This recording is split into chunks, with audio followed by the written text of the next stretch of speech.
This is Amber Faruqi from the Faruqi team at Keller Williams. Today we have Jason Walters from Exact Title, and he will be talking about title transfer from seller to purchaser. Thank you. So talking about the seller side, some of the things that we like to make the seller aware of is there sometimes can be issues on the status of their house or them as sellers that we like to be proactive and be ahead of. So one of the suggestions we give sellers sometimes, if they do have any concerns or don't understand that there could be an issue there, is running some of the preliminary title searches on the property. What this can do for them is let them know if there are any issues against the property or against themselves that maybe they were just completely unaware of. And being proactive will allow the closing to go much smoother, and as opposed to finding them at the last minute.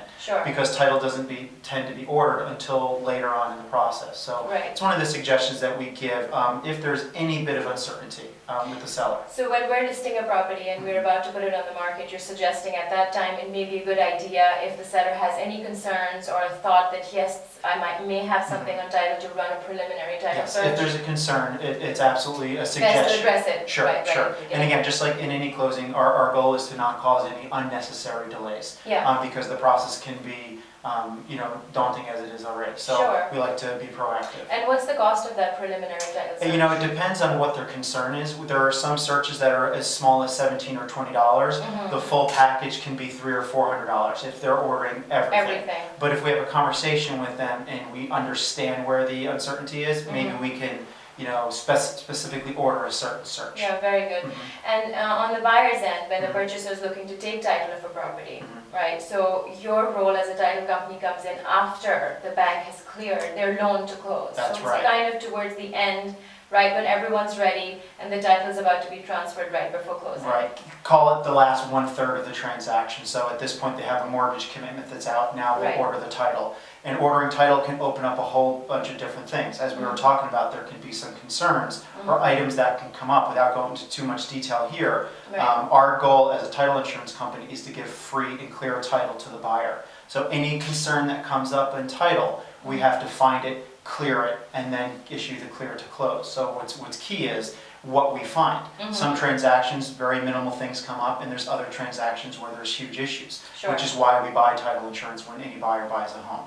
So that's why we do it. And what I could suggest to anybody who buys a home is once they have that title policy, is to hold on to it. Store it somewhere safely, whether digitally or somewhere that'll be safe, because going back to in a seller situation, sellers can now use that policy that they had from their purchase to indemnify against anything that has previously passed.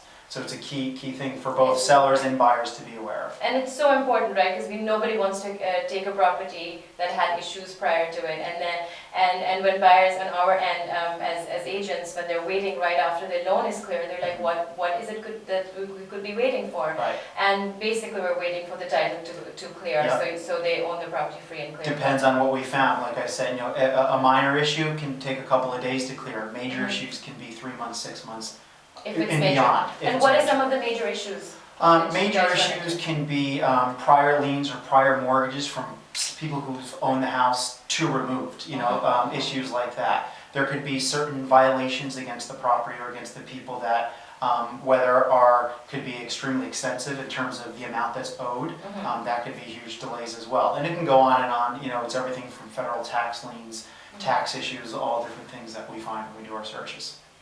And if a buyer is making an offer on a property and they have some concerns, the seller did not spend $350, and the buyer says, I'm at a stage, I made an offer, I want to make sure this property is free and clear, so I don't run into problems, they can also do a preliminary title search. They can, and what's nice is on the buyer side, if they do run that report with us, they can then actually be credited for the money, because eventually those searches would have to be ordered anyways.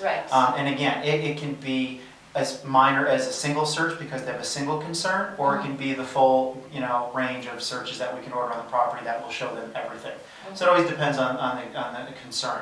One of the specific ones in New York are certificate of occupation issues, of occupancy issues that come up. And that's a big deal. So to be ahead of that is one of those proactive moves a buyer can make so that they know what they're getting into. Okay, fantastic. Thank you so much for your time, Jason. My pleasure.